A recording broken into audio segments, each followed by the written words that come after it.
Willkommen, meine Damen und Herren, zu dem Blog Internationale Kreislaufwirtschaftsprojekte.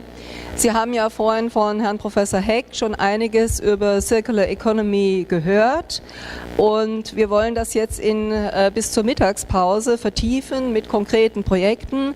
Ganz kurz zu mir selbst: Ich bin Referentin für Umwelttechnologie, Ressourceneffizienz im Umweltministerium und habe die Moderation kurzfristig übernommen, weil der Professor Dr. Jung, der hier auch ein Professor an der Hochschule ist, einen anderen Termin hatte. Ich mache das aber gerne, weil das Thema eben sehr spannend ist.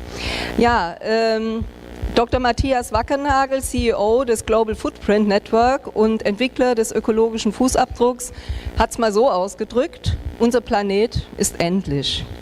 Aber unsere Möglichkeiten sind es nicht. Innerhalb des Ressourcenbudgets unseres Planeten zu leben, ist nicht nur technologisch machbar, sondern auch finanziell von Vorteil. Es ist unsere einzige Chance für eine blühende Zukunft. Letztendlich geht es in der Nachhaltigkeit um das Zurückschieben des Earth Overshoot Datums, was sicherlich vielen von Ihnen bekannt ist. Der Earth Overshoot Day war dieses Jahr am 2. August. An diesem Tag haben wir das Budget der Natur für dieses Jahr schon aufgebraucht, weltweit. Wir nutzen also inzwischen die Natur 1,7 Mal schneller, als Ökosysteme sich regenerieren können. 2012 waren es 1,5 Mal. Jetzt sind es schon 1,7 Mal, 6 Jahre später. Wir haben leider keine 1,7 Erden zur Verfügung und Ressourcen aus dem Weltraum zu generieren, was ja jetzt vielfach überlegt wird, das wird verdammt teuer. Deswegen verlangt auch das von der EU erlassene Circular Economy Package von der Wirtschaft deutlich höhere Anstrengungen beim Schließen von Kreisläufen. Welche Ansätze es dazu weltweit gibt, werden wir jetzt von den nächsten 4 Referenten hören. Und ich darf Ihnen als Ersten jetzt Herrn Gschwendtner kurz vorstellen. Er kommt von der GIZ. Er wird über Erfahrungen mit biomassebasierten Wertschöpfungsketten in Afrika berichten. Herr Gschwendtner ist Diplomgeograf und Politikwissenschaftler, hat seit 1988 mit afrikanischen Projekten in verschiedenen Funktionen zu tun.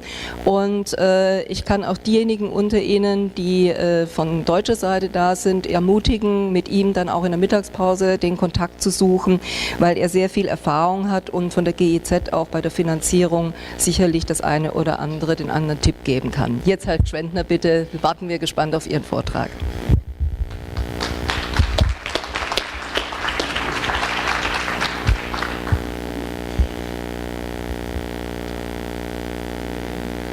Does this micro work?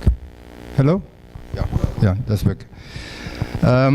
Good day. Let me start by thanking IFA's Professor Heck and his team for inviting us, the Namibian delegation, and allowing us to address this selected audience on a topic which we bring along from Namibia. It was mentioned that I'm from the GIZ, the Gesellschaft für internationale Zusammenarbeit in Germany, but today I'm speaking on behalf of a Namibian delegation that came from Namibia, is doing a visiting tour in Germany and is attending the conference today. The topic, our topic of today is utilizing bush biomass in Namibia. It is as an example for applied and I would say successful development cooperation, international development cooperation, Namibian German development cooperation to be specific. It is actually about natural resource management, but as you will see, if we see the resource as a waste fraction, then it has a lot to do with circular economy and circular economy approach. My brief presentation is subdivided into 4 topics. I'll give a bit of background on the natural resource situation or bush encroachment situation in Namibia. I do briefly present to you the BCBU, which stands for Bush Control and Biomass Utilization Project, which is a bilateral project. Value addition approach, making best use of the resource. And finally, I briefly talk about biomass hubs, which are the kind of resource centers which have been mentioned by Professor Heck in his opening statement. Yeah. Background. For those who are not so familiar with the African continent, Namibia is located at the southwestern tip of Africa, so to say. It is a country of about 800,000 square kilometers, so quite big in terms of size and scope. And it is an arid and semi-arid country with a desert strip at the coast and a semi-arid savanna landscape in the central part. Now, Namibia is affected by a very specific and kind of a unique phenomenon, that of bush encroachment. Bush encroachment means the thickening of savanna bush species to an extent that you really have a thicket which is hardly penetrable anymore. This affects an area size of 30 million hectares. This is translates into 300,000 square kilometers, which is for the Europeans the size of Italy. So it is of tremendous scope and extent. And with regard to scope and extent, it is, to the best of our knowledge, really unique in worldwide. We have never come across a similar phenomenon which is that extensive. 300 million hectare of savanna landscape and productive rangeland. That has obviously severe impacts, consequences, both from an economic as well as from an environmental point of view. It affects negatively biodiversity of the affected areas. It affects the groundwater recharge, which is of utmost importance for an arid country such as Namibia, and it also affects negatively the livestock production or productivity of the affected farms. It is estimated that the livestock productivity or rangeland productivity has been reduced over the last kind of decades, because this process is a decade-long process, has been reduced by 2/3, meaning productivity is only 1/3 of natural or the initial or original status. The previous Honorable Minister of Agriculture from Namibia called the bush encroachment as a national disaster situation, and I think that really reflects the situation correctly. This is the downside. The upside, the flip side of the coin, so to say, is that this encroacher bush grew into a valuable biomass resource. If you see it from that side, it is unwanted, but it's a highly valuable biomass resource. Again, it's only estimations. It is estimated that around 300 million tons of unwanted excess biomass is standing on Namibian farmland. And this is calculated based on a very sustainable rate of bush thinning or extraction. 300 million tons sounds a lot, is a lot. To put things into perspective, Namibia is importing about 30,000 tons of coal per year for energy purposes. 30,000 tons, which compares now to this 300 million tons of biomass. The biomass resource is meeting increasing demand both on national or say national Namibian, but also regional and international markets, so it becomes a commodity that is tradable. And harvesting and utilizing the biomass resource comes along with ample socioeconomic benefits. It creates employment. It helps to restore productive rangelands. It adds positively to the energy supply situation, domestic energy supply situation in Namibia, things that also have been mentioned by Professor Heck earlier on. The challenge is now, as a way forward, to translate the problem situation into an opportunity situation and make use of the unwanted bush as wanted or valuable biomass resource. Yeah, this is increasingly I mean, this opportunity approach or perspective is increasingly acknowledged by the public in Namibia. The media is reporting about the situation. Namibia could turn Encroachment into a gold mine, which is true in a sense. Another newspaper is saying Namibia could net billions with bush control. Billions is $, which is less than euro, but it's still a lot. And there was even an Chinese press agency who picked this topic up and reported internationally, but from a China perspective, that Namibia has potential to be biomass has potential to be Namibia's next source of clean energy. So the approach of seeing it as an opportunity and making use of it and translating it into kind of a circular economy is taking roots. That's all I want to say on the background for the sake of time. The Namibian and the German government agreed some years back in 2014 to cooperate on addressing the bush encroachment problem in Namibia.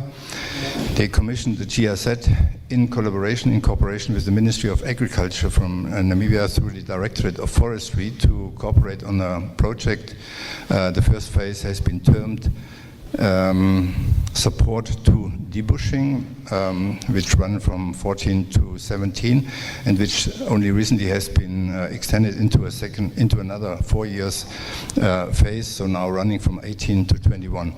The current project is called bush control and biomass utilization, so it has a much stronger focus on the value addition and utilization aspects. It is resourced by 10 million euro, which is a fair amount of money to be utilized and spent on such a project. And the aim is the upscaling of biomass utilization in Namibia, which is then meant to trigger debushing operations and landscape restorations before. Not going into any details, this is our bush house kind of concept of the development project, the cooperation project with 5 components. I would like only to draw your attention to the components D and E, which received complementary funding from a special German fund called the German Climate and Technology Initiative. This is a dedicated fund which aims to allow for the technology transfer of climate-friendly technologies. So that this is complementary funding for the project, and is aiming to help us developing so-called biomass hubs, and I'm coming back to this topic later, and to ensure international technology transfer, again on climate-friendly technologies in the bush harvesting and processing processes. Right, again, the approach we are taking as a project to address the bush encroachment problem in Namibia is the value addition approach. One of the first kind of initiatives we took is that we analyzed potential biomass-based value chains on their viable implementation in the very specific Namibian social, economic, and environmental context, and we came up with something like 13 value chains or products, biomass-based products, which can be sustainably produced in Namibia. And I would like to illustrate this approach by doing a bit of a deep dive into 3 value chains which are of relevance in Namibia and which we do support as a project. Number 1 is the production of charcoal from encroachment bush. Charcoal in Namibia is a relevant economic sector. Namibia is the 2nd biggest charcoal exporter from Africa. Export goes primarily to South Africa, but also to Europe. And for the Germans amongst you, if you buy charcoal in the Lidls or Aldis or Rewe's of this country, then an increasing volume is coming from Namibia. It provides employment for more than 6,000 people, which is a relevant number in Namibia. So it's, and as it is growing, the sector, it becomes one of the major employment creation sectors in Namibia. And employment, as you are aware of, is of critical, utmost importance in countries such as Namibia. Our focus is to improve production and technologies in order to produce more effectively, more efficiently, but also more sustainably in Namibia, and to ensure the compliance with international standards, both environmental standards and social and labor standards.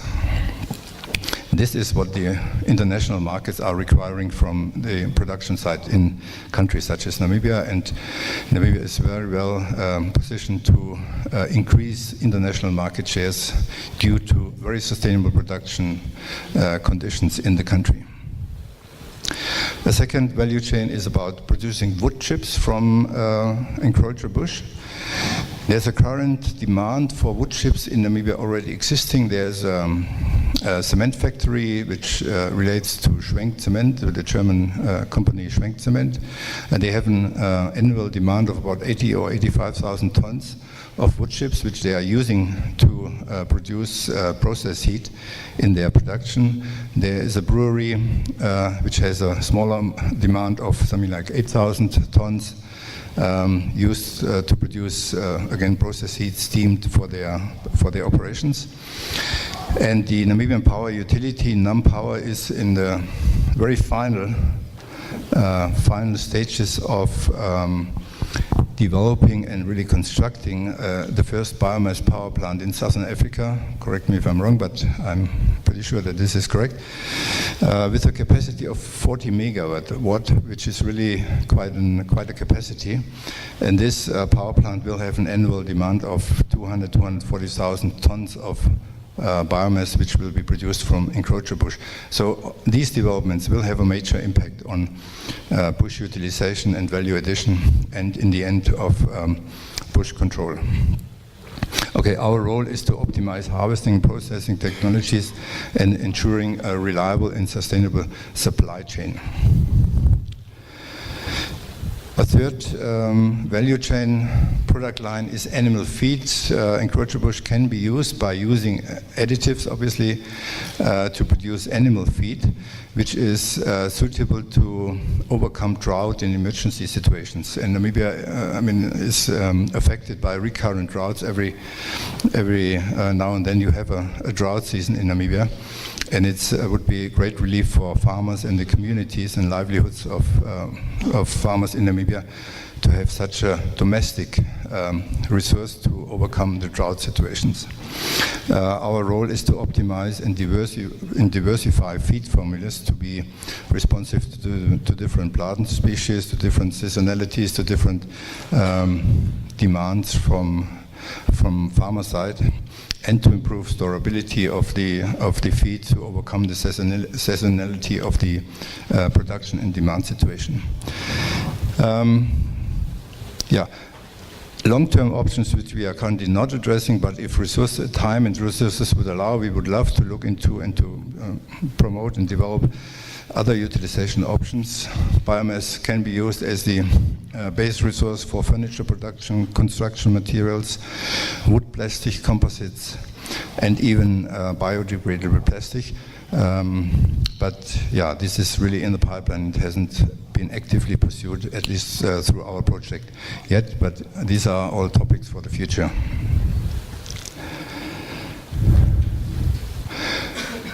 Good. The last point I want to highlight is a project focus that we are pursuing, namely the development of so-called biomass hubs in Namibia. The purpose of such hubs would be as kind of biomass resource centers, would be the sourcing and processing of biomass and the marketing and distribution of biomass products. There would be central and critical infrastructure facilities, central nodes for the biomass supply chains. We are following a project development approach, a structured approach, consisting of a number of subsequent steps: concept development, stakeholder analysis, business and financial planning, company formation and hopefully then eventually construction of these biomass hubs. We did address step 1 and step 2 so far, and we are doing this, and I want to highlight this here. We are doing this in close cooperation and with the support from the IFAS Institute. In terms of concept development, the first kind of pre-feasibility study has been implemented, coming up with a generic concept which can be customized now to future more specific situations. This generic concept is based on some parameters, and just to name but a few, it would be based on an input side of, you said for her, the input is waste, the output are products, so the input of about 300,000 tons of material, which is quite a substantial number.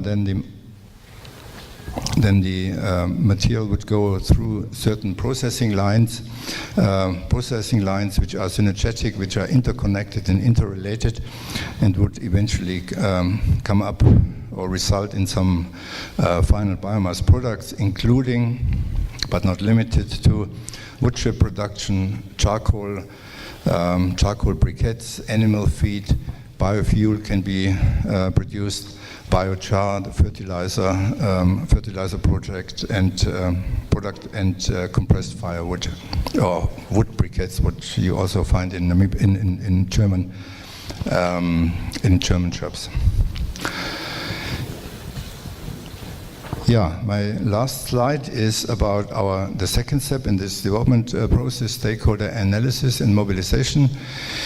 We did establish a Namibian, let's call it a Namibian interest group on biomass hubs or biomass industrial park developments, a Namibian interest group, which is obviously led by the government, being represented by National Planning Commission, Agriculture and Industrialization.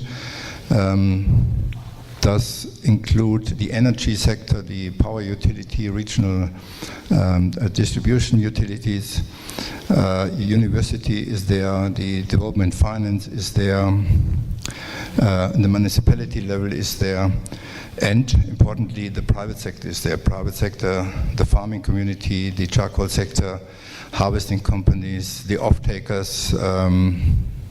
So it's a comprehensive group, which is the promotional Namibian group, and this group is currently visiting Germany to familiarize itself with concepts and resource center developments in Germany, but also with the aim to establish partnerships with development partners and technology partners.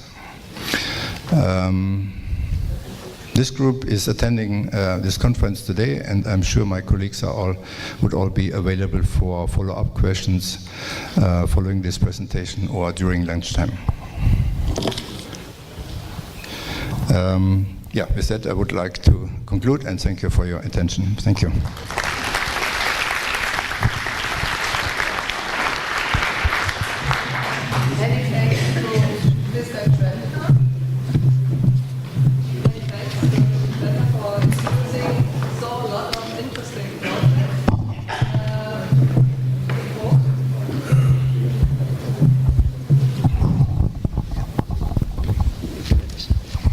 Many thanks for introducing so much interesting projects, and I believe there are a lot of possibilities for German companies, also for Rhine and Palatinate companies, to work close together with you on these projects you mentioned. So if there are any questions now for understanding, one or two, we have time for it, but not more. The discussion can be completed if we have lunch. Any questions? No. Yeah, where is one? Please. Was ist der Unterschied bei dieser Folie zwischen Biochar und Holzkohle?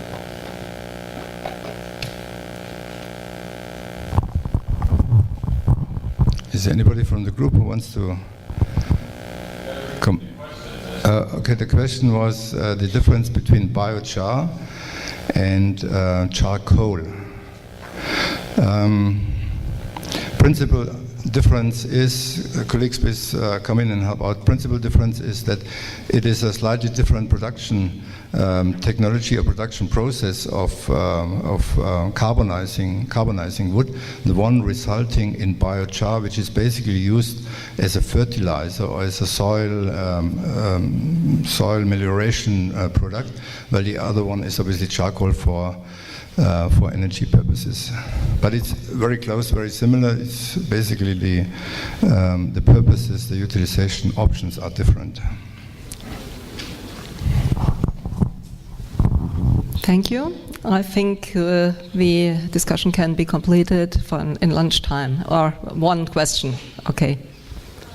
Do you have any plans to reduce the growth of the bushes instead of just taking them? The question was, if I got it correctly, whether there are any plans to reduce the growth of bushes instead of extracting them. Not really, not realistically, say. Please bear in mind, we are talking of a phenomenon, bush encroachment phenomenon on 300,000 square kilometers. So it's not a local or regional phenomenon, but it's really massive in terms of scope. So what is needed are implementable, we call it XXL solutions, yeah, to live up to the scope of the problem. Extracting, maybe I should underline again, it's not about bush clearing, it's not about really clearing fields, it's about bush thinning, yeah? Taking out a certain number of defined species on a sustainable basis. There's a rule of thumb, but based on some scientific evidence, that about 1/3 of the existing woody biomass can be taken out, and 2/3 are remaining behind in order to restore general natural savanna landscapes. So it's about bush thinning and not kind of eradication of biomass. Thank you, Mr. Gschwendtner. Now I will come to the next speaker.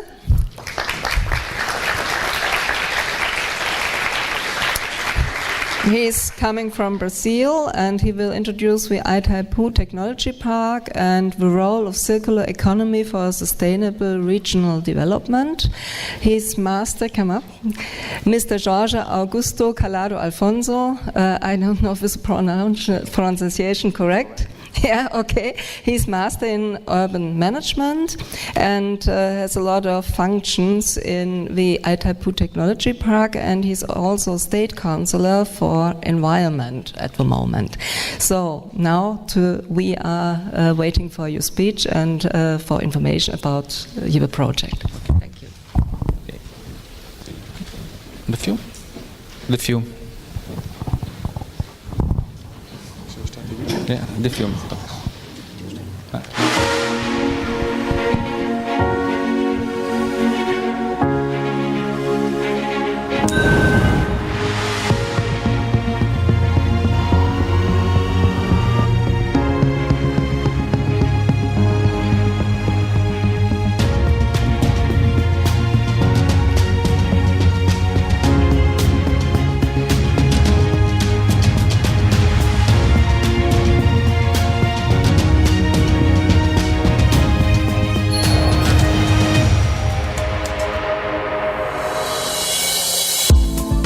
A Itaipu Binacional, maior geradora de energia do planeta, também investe no desenvolvimento da região trinacional, fronteira entre Brasil, Paraguai e Argentina.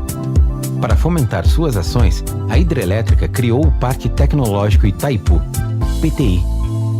Ao longo dos anos, especialmente a partir de 2017, com o apoio do governo federal, o PTI tornou-se um polo global de sustentabilidade, contribuindo para o avanço econômico e social regional. Instalado nos antigos alojamentos dos operários que construíram a usina, hoje o PTI abriga universidades, centros de pesquisa e inovação. Essa interação gera conhecimento, tecnologia e proporciona a criação de empresas.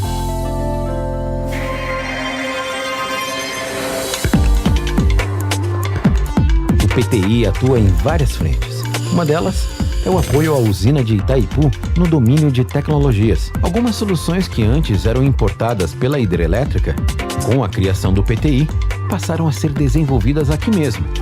Várias delas já foram adotadas no sistema elétrico brasileiro.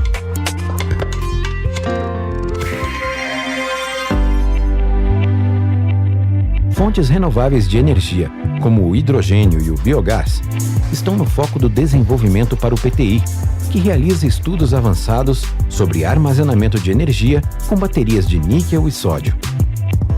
Nas vias de acesso ao parque, trafegam veículos movidos a biometano ou elétricos, tecnologias verdes e de menor impacto ambiental, e que são monitorados por uma plataforma de mobilidade, incentivando o uso racional e compartilhado desses veículos. Desenvolvimento sustentável está diretamente ligado à melhoria da qualidade de vida. Por isso, na área da saúde, o PTI trabalha para fortalecer as políticas públicas no Brasil, Paraguai e Argentina. No saneamento básico, contribui com o Plano Nacional nos municípios e busca fomentar as metas da universalização de serviços de água, esgoto, drenagem e resíduos sólidos. Para a inclusão social, o PTI atua na geração de oportunidades e de combate à pobreza, principalmente por meio da educação. Desde o ensino básico e iniciação científica, até a preparação de professores e a formação de jovens profissionais. Além disso, viabiliza mestrados e doutorados, ampliando o capital intelectual da região. Mas todo desenvolvimento social está interconectado ao desenvolvimento econômico local. Por isso, o Parque Tecnológico Itaipu fomenta uma incubadora, onde nascem empresas voltadas a produtos e serviços inovadores. Como contribuição à gestão pública, o PTI avalia o potencial energético, industrial e ambiental de municípios, utilizando tecnologias de georreferenciamento que auxiliam os gestores locais na tomada de decisões. O turismo sustentável faz parte da missão de Itaipu. E é o PTI que conduz milhares de turistas todos os anos nas visitas aos diversos atrativos da usina. Com o recurso desses ingressos, garante a autonomia da operação turística, gera aproximadamente 300 empregos diretos e financia ações de inovação do PTI. Um modelo de trabalho premiado pela Organização Mundial do Turismo e que também contribui financeiramente para o Fundo Local de Incentivo ao Turismo. Neste ponto da América do Sul, atuamos com parcerias que conectam o progresso e a sustentabilidade, a tradição e a inovação, os recursos naturais e a inteligência artificial. Trabalhamos para desenvolver tecnologias sustentáveis, para transformar a vida das pessoas. Essa é a nossa missão. Esse é o PTI.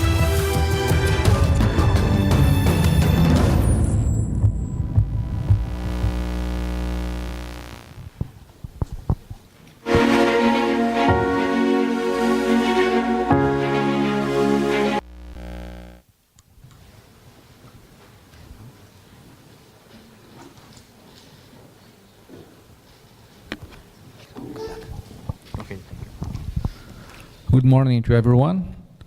It's a pleasure to participate in this conference. First, I would like thanks to IFAS and team for inviting us for this special moment with you. We are the Itaipu Technological Park. We was created by Itaipu Binational, the hydropower, the biggest renewable energy generation in the world, and foster always the sustainable development in Brazil and Paraguay. Our location.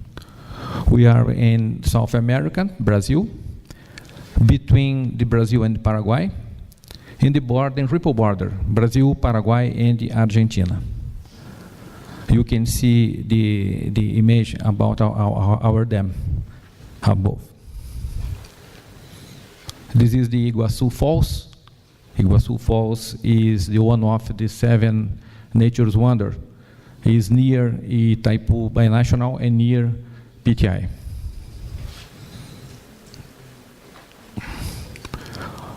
We have wonders in different aspects. The Iguaçu Falls, when you know, are one of the new 7 wonders of nature. For civil engineering, the Itaipu represents important build. But in 2003, Itaipu Binational Hydropower created the Parque Tecnológico Itaipu, the PTI. This is our plant. You can see our spaces do work. We have areas water security, then safety, hardware and software engineering, renewable energies, tourism, science and education. We have entrepreneurship for high impact innovation. Our mission, promote a sustainable and territorial development by education, science, technology, culture, and entrepreneurship. Our vision, make the Itaipu Tecnológico Park, known by 2020, is so near, a reference in the promotion of sustainable and territorial development.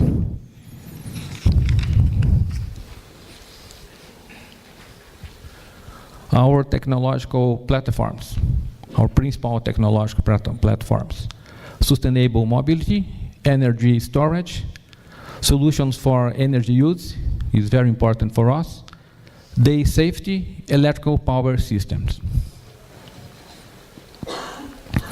We believe that education is the only and strong way to sustainable development and the circular economy too. We have working with us 3 universities, and we have in these universities Tier 1 graduations, 12 specialization courses, 6 masters, and 5 doctorates, working together to promote solutions in our regions.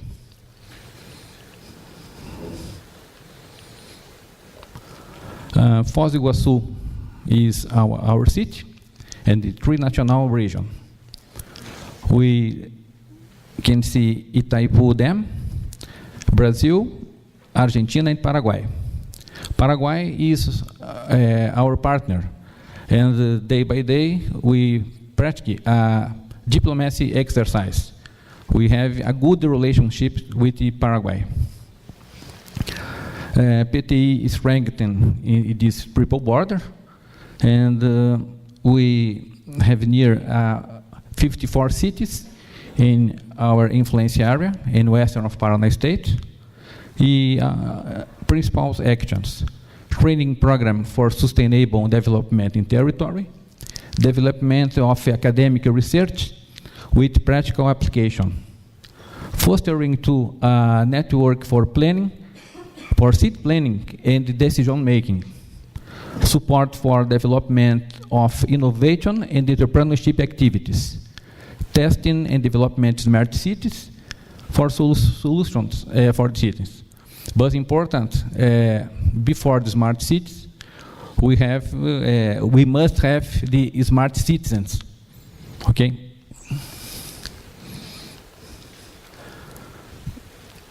And economic and sustainable development in our region. We have incubator, Santos Dumont Incubator. We have 19 companies in portfolio the PTI, which principal areas: technology, agribusiness, sustainability, and the constructions in management. Sustainable tourism. PTI is responsible for the management and operation the tours to Itaipu Dam and other attractions of the complex. Itaipu Tourist Complex, the first Brazilian tourist attraction, the tourism model recognized by World Trade Organization. More than 20 million reais, about 5 million euros, transferred to PTI Technology Fund between 2008 and 2017. The western of Paraná State is our region, and we have so many challenges here. In this region, the main challenge, climate change and water security. Solve environmental and social problems around the Itaipu Reservoir. I would like to remember you that the Itaipu hydropower generates by year 100 million megawatts. Since 1984 until nowadays, generate about 2.5 billion megawatts. But with energy, we have a challenge always. Development and implement renewable energy solutions. In these points, our neighbors, you can see the reservoir, the plant, and we have poultry, cattle breeding, and the milk corns, and the swine. And waste animal too. And we must resolve this problem. The Western Paraná state, same facts. Biogas is only the focus on the Itaipu PTI by the International Center of Biogas. Brazil is the 5th largest producer of animal protein in the world. We have deployment of low quality energy in the countryside areas, independence of fossil fuels. Our challenge, food security and sustainability. Brazil will be the biggest animal protein producer by 2025. A circular economy is a new way forward for us. Considering the challenges presented in our region, PTI and Itaipu are working together to foster sustainable development and the circular economy model for a countryside and the cities connected them. We think about the same points: restorative and regenerative, preserve the natural capital, optimizes natural resources, minimizes system risks by managing finite stocks and the renewable flows. And the cycle life of products is very important for us. Like generate, reduce, minimize waste, anything. Recycle, and the other aspects. Circular economy in sustainable cities. A sustainable and circular city has the principles of circular economy across the functions, establishment an urban system in the regenerative and restorative by design. Sustainable city include the following elements: built environment, energy, mobility, food system, environmental sanitation, digital technology, enabling the transition, asset tagging, geospatial information, big data management, and connectivity. And circular economy, sustainable countryside, the biogas experience. You can see action for environmental sanitation, energy production, life quality for family farming, income the job generation. This is our nexus of work. In our planification, we have sustainable development goals in all our actions. Circular economy in sustainable countryside, the biogas experience, our biogas experience, transforming organic waste in biofuels and biofertilizers, replace the use of the fossil fuels by renewables, incorporate economic and social environment benefits, the energy security. circular economy of biogas. You can see the closed loop with the biogas plant is linked between waste and the resources. Electricity, fuel, fertilizer, biogas plant, enfim. And then our project, biogas plant inside the Itaipu and the PTI.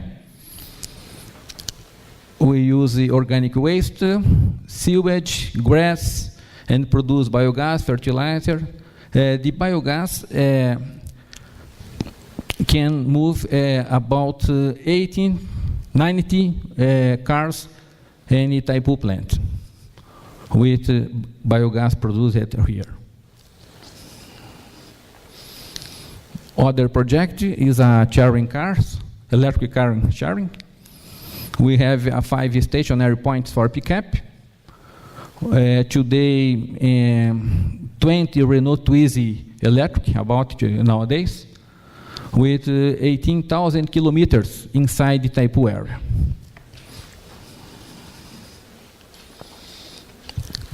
To produce food, we have a technology. Other challenge. We have a project, the farmer monitoring, integrated the IoT by sensors, the rain, sediments, growth, temperature, wind, and the other parameters. Is our model of intelligent farmer.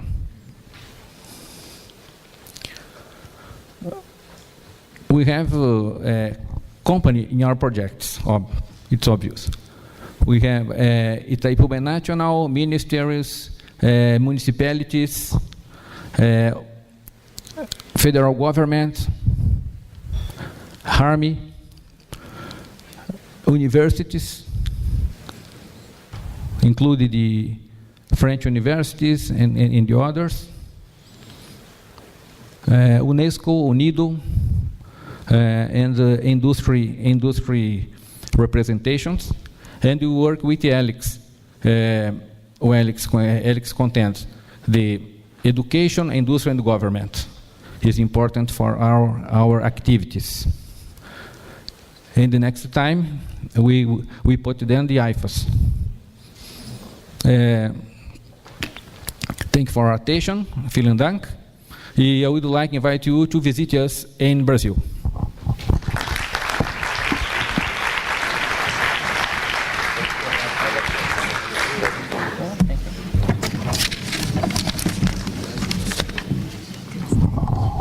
Many thanks, Mr. Alfonso. Are there any questions? 1 or 2 questions are possible.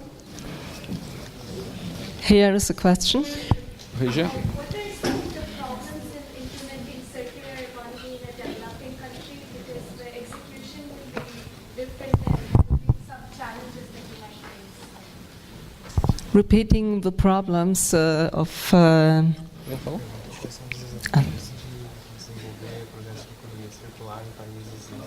Okay. Yeah, okay. The planification, the joint, work together with other universities and institutions, and funds for this. We have funds by Itaipu Hydropower. It for us is very good for our projects. It's a special case.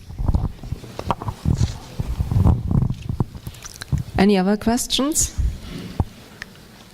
This is not the case, so we can come to the next speaker. Okay. Thank you, Mr. Alfonso.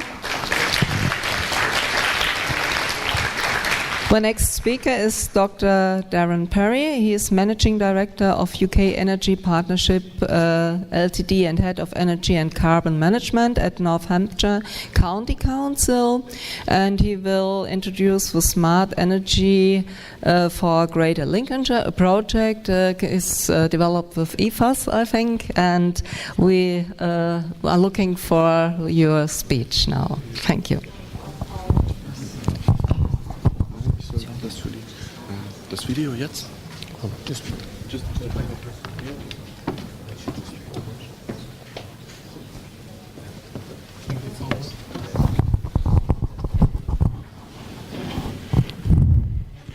Hello.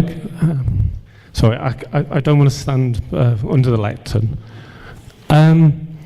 Today I'm going to talk about something a little bit different, I think, for people. This is about the implementation of energy efficiency and energy efficient works in a community in the UK. And I've stood under a European and British flag up in front. We very much do a huge number of European projects, and this is one example. And this is an example of taking a community from basically nowhere to undertaking quite an ambitious project with its own municipality buildings as an example, and also helping the businesses locally.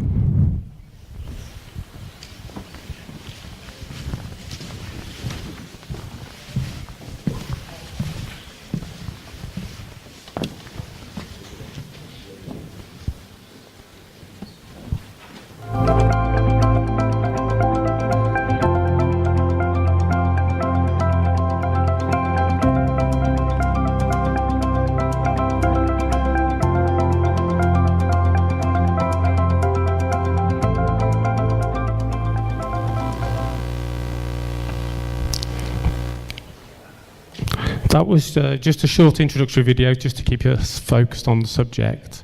But basically my presentation is broken down into, I'm just going to give you a bit of a background to the project, to give you an overview of the sort of policy context in both in terms of the national context in the UK as well as locally inside the community. I'm going to talk about the project outputs, and also going to talk about some of the opportunities and challenges which have already been faced by what is a relatively new project, some of the benefits that should be realised, and also give you some contacts of some of the individuals involved. So the project itself is a partnership between a council called North East Lincolnshire Council and IFAS, and that's for an ERDF funded project, quite unique. So there's only 2 partners delivering the project. It's a 3-year project. As I said, it started in April officially and will run for 3 years. And the idea of the project, as I said, is to give a focus as a one-stop shop for energy efficiency in the area, helping the businesses, helping business parks, giving good advice locally. And within the UK and within the European Union, this is seen as a huge market failure. And this is what this project is there to address. It's also there to showcase some really, really good practice, which myself and other members of the team and IFAS have done elsewhere. And uniquely, this is also kicking off the European Energy Award within the UK as well. So why Greater Lincolnshire and Local Enterprise Partnership? Simply, there was funding available to address this. Under the Priority Act is 4, and you can see there's 2 areas, distinct areas of outputs. One is about promoting energy efficiency and renewable energy. The second one is about utilising that within either the public sector or the housing sector. And to give you an idea, Greater Lincolnshire is this is a map of the UK, is this area, the far area. Funding for the project. The project is a £9.2 million total project value, of which 5.4 million of that comes from ERDF funds. The remainder is from something in the UK. We have a fund called Salix, or Salix Finance. Salix Finance provide investor-safe funds for the public sector throughout the UK, and in this case was an ideal source of match funding in the project. It's also to bear in mind that the SMEs themselves will provide match funding for their support and help, and also the partners involved are also providing small amounts of match.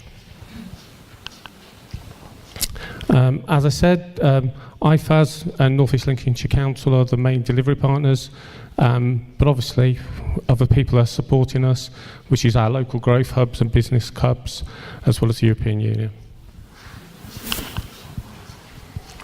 I put this slide in just to explain to people how long these projects take to come into fruition. The concept of this project started way before January 2016.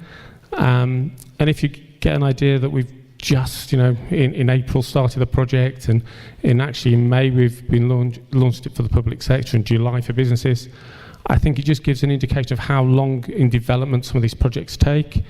And this is just a typical project.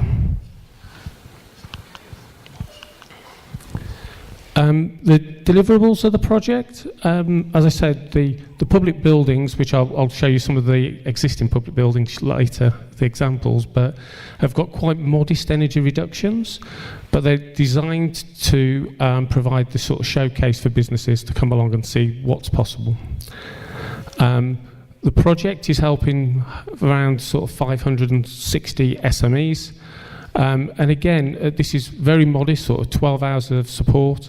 But again, the project has already encountered the challenges of time that these businesses can come along and learn about energy efficiency.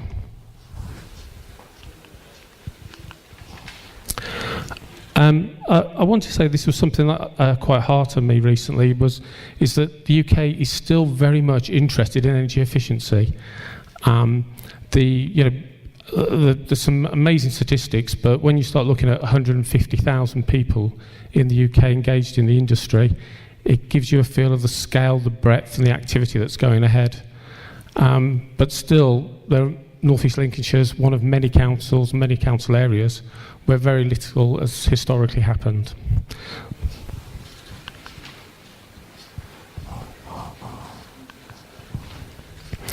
Again, some really, really good quotes from the sector, but it just shows again the sort of scale and the importance the UK governments feel for this industry. Whereas North East Lincolnshire is based on, the project is based in a place called Grimsby, and Grimsby in the UK is a sort of seaside, former holiday sort of location, and it has about 160,000 population as North East Links, and Greater Lincolnshire, I'll give you an idea, is 1 million people. But it's really one of the most impoverished areas in the UK, suffered heavily from decline of fishing industries associated. But they have huge low carbon and energy ambitions, and these are their ambitions. So, they want to be seen as one of the leading UK regions for low carbon energy. They want to deliver strategic and economic advantage, and they have a wish to be a carbon neutral borough. I would say they don't necessarily have plans to be able to make all those things happen yet. Again, these are just really interesting statistics. This is about non-domestic power, so it's electricity. This is about business and business usage. The Lincolnshire area in question, Greater Lincolnshire, has a really, really high proportionate use of this type of energy. And equally for gas consumption, which gas is in the UK is heat, again, it ranks as one of the highest in the UK, which is very disproportionate to its population.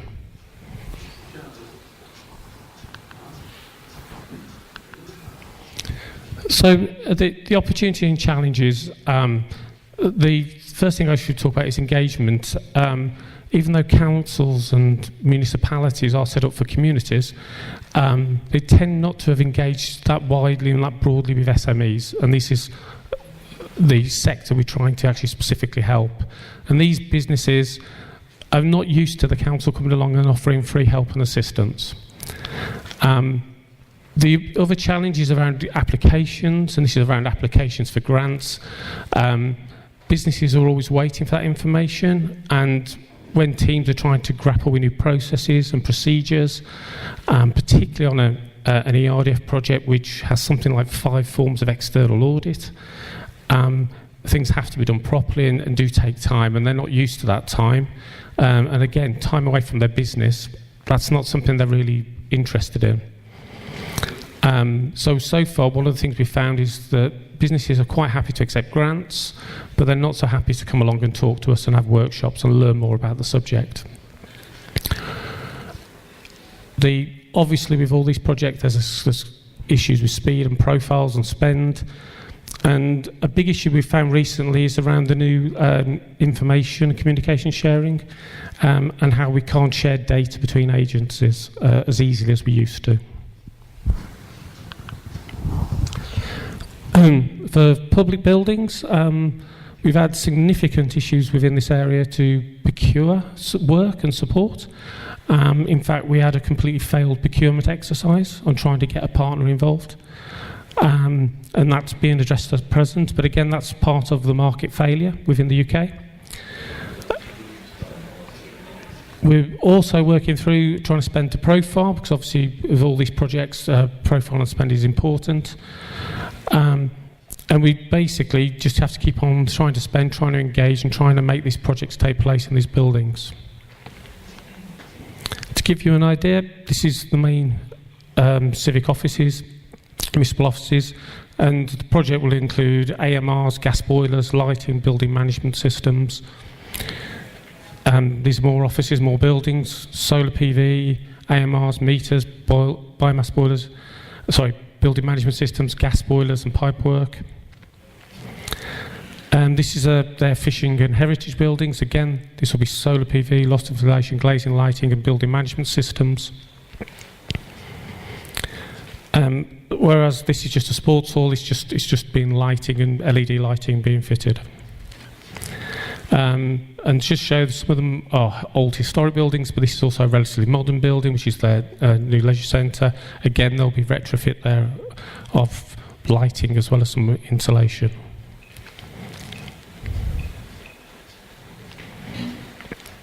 So the benefits for the SMEs, obviously, the idea is we provide free education, free support, and also as part of it, we've added an incentive mechanism to get them on board. So they're receiving a voucher which is £500 towards support of low-cost measures in their businesses. We're offering grants, which is up to 38% of the cost of the energy efficiency projects. And obviously for them, lower fuel bills, positive publicity, which would obviously case studies and there's broad advertising. It ticks the social responsibility boxes within the UK and also offers some great opportunities for networking with their peers. The project itself and the project benefits, this is basically for the community practically free advice and assistance and resources and support. So literally starting with no team, they've now got teams in place to actually support this area. It's created a large amount of investment in their public buildings, which otherwise would not have taken place. Again, which lowers their fuel bills, which makes them more sustainable. Supports their strategies and broader context, which and their sort of goals to become one of the most high-profile, low-carbon areas, and also provides the positive publicity to their communities and their residents. And there's a huge opportunity with innovation and new partnerships with organisations such as IFAS. Another part of one of the innovations is North East Lincolnshire will become and is the first pilot for the European Energy Award in the UK, which will be known as the British Energy Award. And again, this is something unique in the UK and another part of the sort of added value of working with organisations such as IFAS. And finally, this is some of the team. This is some team in Greater Lincolnshire who've now been formed and present. And if you want to contact them by Twitter or Facebook, I'm sure they'll be delighted. Thank you. Okay.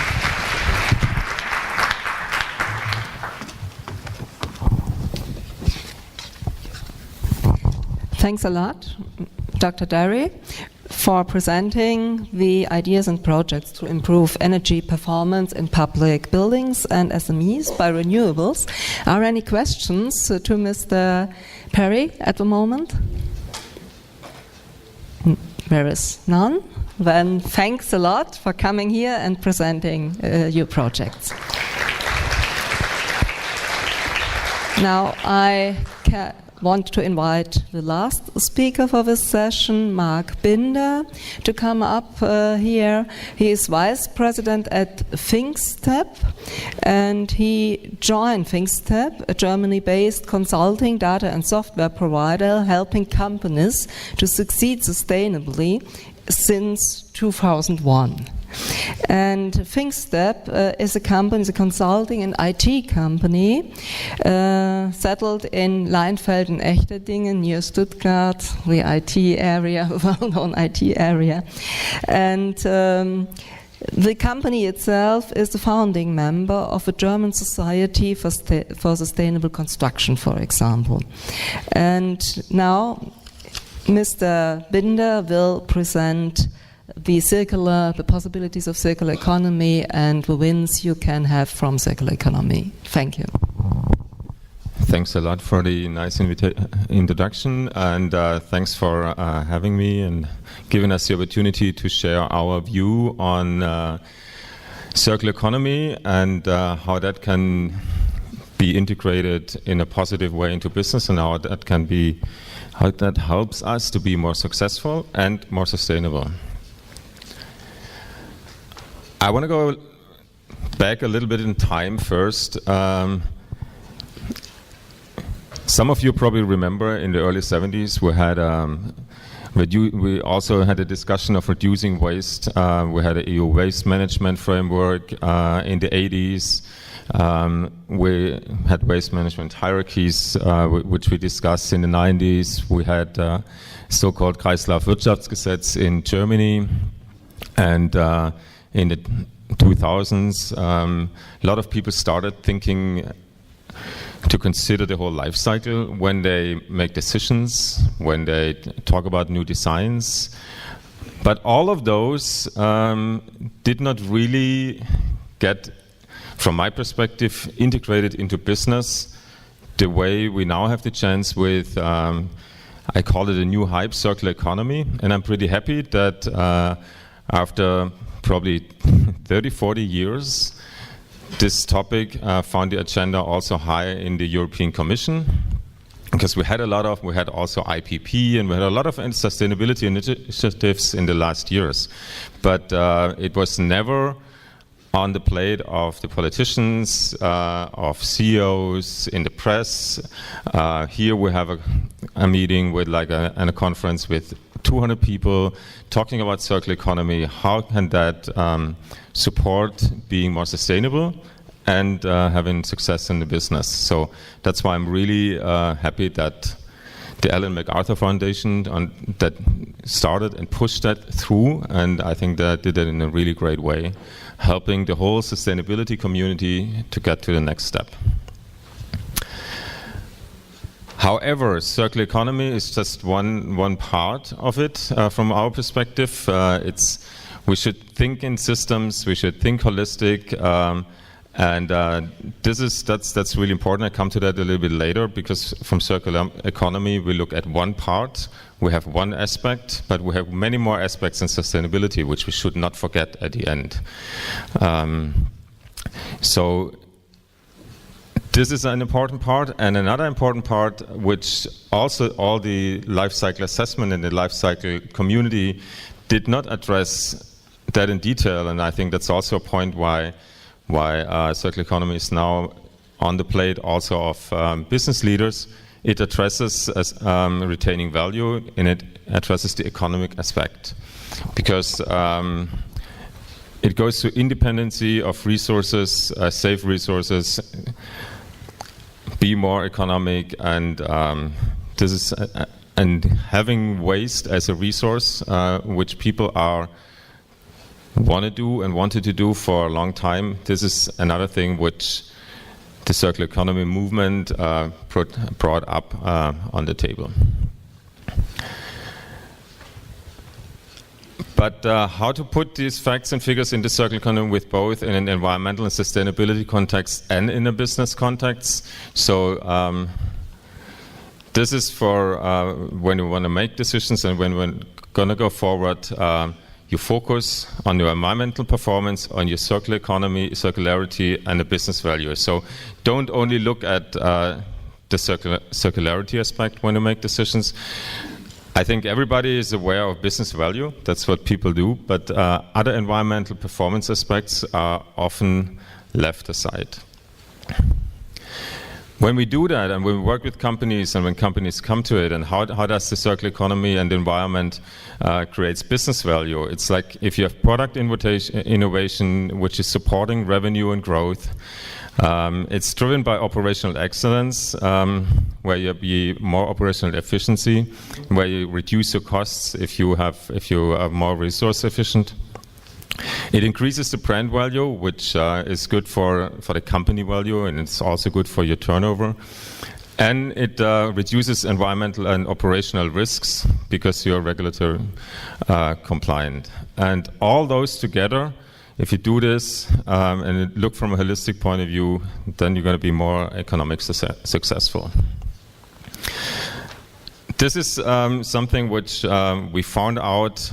If you look at all those 4 drivers and all those, when you make decisions, when you implement that into your sustainable strategy or your company strategy, as an average, your revenue goes up, your cost goes down because you're more resource efficient, cost efficient. Nowadays, we also had that the brand value, if you look at from a circular economy and from a sustainability perspective, your brand value increases and your risk, your compliance risk is reduced.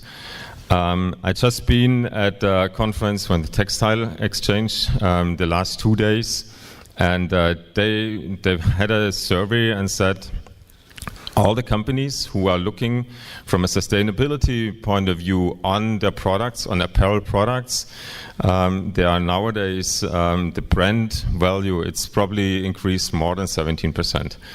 Because, as you know, the textile world has a lot of issues, also, it's not only environmental, but also social aspects. So therefore, they are really focusing on it. And if they don't do that, they fear that those brands who are not doing that they're going to lose a lot of business. Coming to, we said, I mentioned it before, looking from a holistic point of view, looking from a life cycle point of view. There are a lot of life cycle approaches, and circular economy is one of those. There are more than that. Circularity or circular economy looks at the whole life cycle, looks from a holistic point of view, looks at the economy, its expense, basically also from a product life cycle to the whole economy. Then there are cradle to cradle. This is also supporting, most of you probably know the approach from Michael Braungart, and who is also supporting a key aspect, supporting circularity. But then there is life cycle assessment, looking at the whole life cycle. And you're probably thinking, oh, why don't we have like carbon or water footprint as a life cycle based approach? This is part of what people do if they do life cycle assessment studies. And what's important, what I would like to point out is, if you look from a circularity perspective, you look at that you run things in circle, you look at resource efficiencies, but you are not looking at other environmental impacts. We had in the 90s, we had like we had sour rain, so we had acidification. We have water issues in regions. We have something like over-fertilization, eutrophication. So there are more environmental impacts to address, and therefore we believe that circularity is important. It brought us up on the agenda again, but you should at least screen also other environmental issues or other environmental aspects when you make decisions. I heard a lot, the 3 examples before, and I'm pretty happy that the European Investment Bank is investing in circular projects and supporting that. But I really would like to, and probably we can do that later, I'd have a discussion, how do you address other environmental aspects?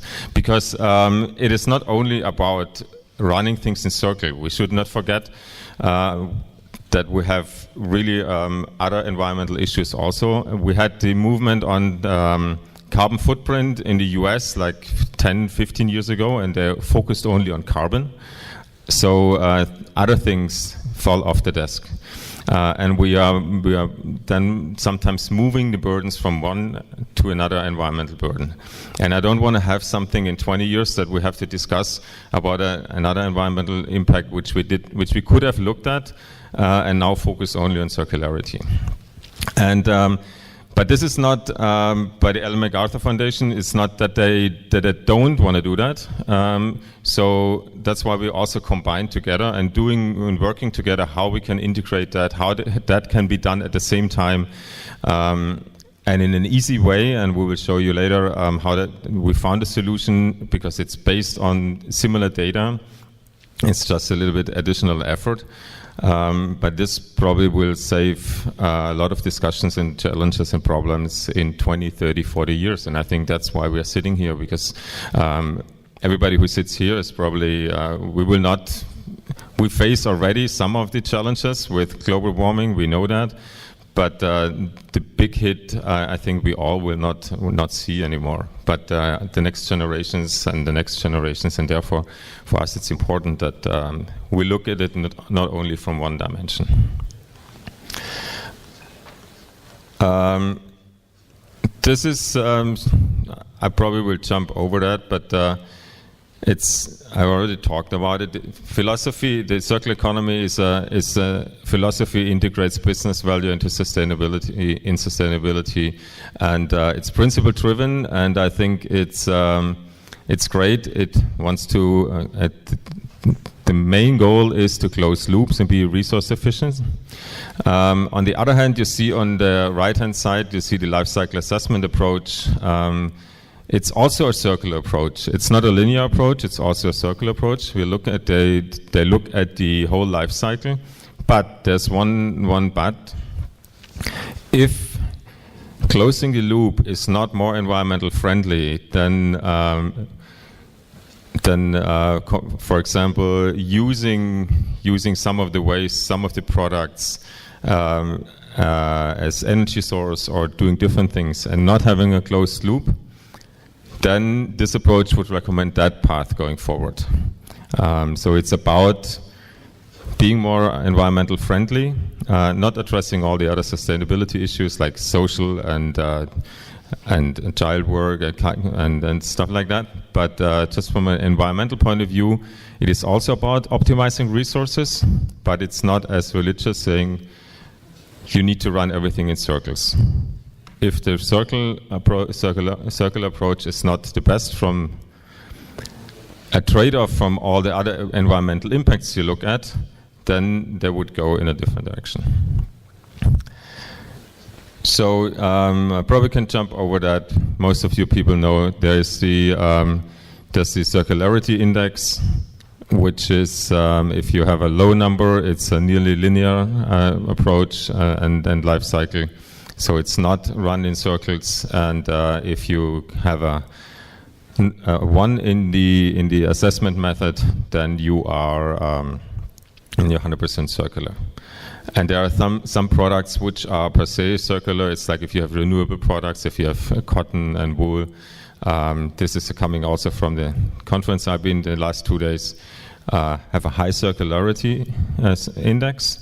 But sometimes they are not better from water consumption and from other environmental impacts, which are important to the regions. If you grow cotton and you have a high circularity index, but you have problems with the water in the region where you grow it, so what do? So this you would forget if you only look from a circular economy perspective. As I said, it's really about expanding the view and not being limited, then businesses come and say, yeah, but that's a lot of our research project. It's a lot of time, it's a lot of effort, it's a lot of data you have to collect. We are now focusing on circularity. This is what we do. Why should we add other things? But it's not that bad. It's not that difficult, because you collect basically the same data. It's based on similar data, and you can easily integrate those two. It is not that the life cycle approach is contradictory to circular economy or to cradle to cradle. They are all complementary. So that's why we as a company decided also to work with the Ellen MacArthur Foundation, and we have some webinars on that, how that can work together, and also working together with Michael Braungart to integrate Cradle to Cradle and the life cycle approach into one approach that people really can ensure we're going to go forward in a sustainable way. How do we do that? We said, as you saw, we have the same data, we have the same information which you need. We integrated that into a tool which we called the Circular Economy Toolkit, which is on the one hand side addressing life cycle assessment, on the other hand side the circular economy, the circularity index, and calculating that at the same with a software tool. We can show you how that works. It's easy to use. It's a tool for non-experts. If you really have like complex approaches and complex designs, you probably have to do it more thorough. But we wanted to show the world that it's working, and would like to encourage all the research also think in this way and not limit you to the circular economy approach. So expand it and do that, and also encourage all the nice examples we saw today. And I think they're all going the same direction and in the right direction. But screening other environmental impacts, I would really like to see, and that would be so nice. Another approach which I show and I would like to talk about is an approach which BASF took. BASF is a company who has a lot of products, so they have a huge range of products. So they said, if we assess all our products in a detailed way, we will never finish. So they developed a methodology which they call SSS. It's a portfolio sustainability assessment, where they look at things like are the products designed to run in circles. They look from a screening point of view on other environmental impacts. So they do screening LCAs of those products, not detailed, but just directional. They look at risks, and they look at social stuff in the supply chain. So they have a high-level thing where they said, okay, we need to do that because we would like to increase our sales, like everybody, and we want to be more successful. And we believe that if we have a more sustainable portfolio, we will be more successful. And I have seen that. You can see that also. Find that on their website, that for all the products which they realized are more on the sustainable side, the market share increased faster. They made more profit with it, and that's why they are rolling it out to a lot of their business units and brands. And this is another approach where circular economy and the life cycle thinking is integrated, and it's also something which everybody can apply, can read about it. If someone has any questions afterwards, I can direct you to people where you can talk about. So I think that's something which you also can do, and it's also supported by what we now do from a whole life cycle assessment and circularity perspective. We talked about the risk mitigation. I think a lot of people talked about it. What happens if you run things in circle? And it's basically all those things which I'm talking about is securing your business, increasing your business, and this is something which the circular economy is really pushing, looking from a business perspective. What a lot of other people and a lot of other sustainability initiatives did not do in that kind of detail, and I think that's what everybody learned from it. If you only can do that if you are economically successful.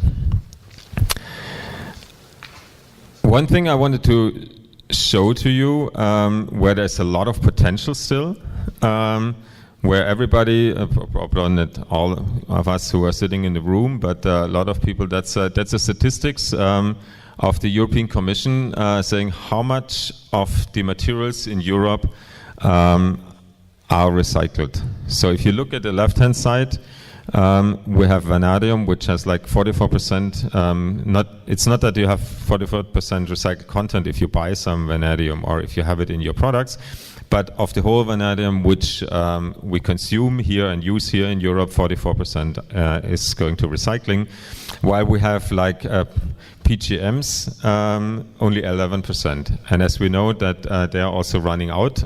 So they're on the right-hand side, you see a lot of those materials which probably fade out, and we will have a problem in the future. So therefore, it's really important also for us as a society that we're going to run things in circle, not forgetting all the other environmental impacts, that we can continue producing our products, which we do right now. Otherwise, we probably will run out of resources in some, and we will not have that anymore, or the prices will increase tremendously. This is where I would like to end my talk about it, how and where to start. When we do all this, when we consider life cycle, environmental impacts, or circular economy, run things in circle, resource efficiency, we can do that in three ways, in 3 points, like in process innovation. If you design new products, it is a myth that it's really time intensive and difficult in holding the design process back. That was probably 30, 40 years ago. Today we have a lot of information about what happens in the whole life cycle, what happens with materials. So we can do that during innovation. So this is really important because there most of the environmental footprint lies. We do it in process innovation. You can look at that. And if you do a whole new business model of your, if you create a business model, if you change your business model of your company, you can consider that, and you should consider that, I think, just because of future generations. As I said, there's good data foundation, holistic assessment is possible, and collaboration between all of those players in here. This is something which works, and I think this is needed to be successful in the future. And by this, I would like to end my presentation and my appearance here. Not to forget to remind you, please don't look at only one aspect. Look at various aspects, environmental performance and indicators, that we are not running into issues in a few years, which we could have avoided if we would have looked at it. Thank you very much for giving me the opportunity. Thanks a lot, Mr. Binder, for showing the business perspective of circular economy. Mr. Knaus told me no questions, but I have one, a small one. Does blockchain technology, as a possibility to save a lot of data, supports the ecological design process of products in future times and circular economy as itself? What's your opinion? Does the blockchain technology supports it? I hope so. I don't know enough about all the blockchain technology. I hope that it's you get a lot of information, and information is needed. Transparency is needed for all the different approaches. So I think this is something which would help. If it will be, it's not contradictory, and a lot of people look at it right now, but we did not in detail look at that. But if anyone, as we don't have any questions, if anyone has any questions, I'm going to be here also for lunch. So just come out and approach me, and let's have a quick chat. Or send me an email. You get the presentation afterwards, can be downloaded, and then can contact me if you have questions. Thanks a lot. And now we will go to lunch and be back at 2 o'clock, and so that we can start with the next session. Thanks a lot.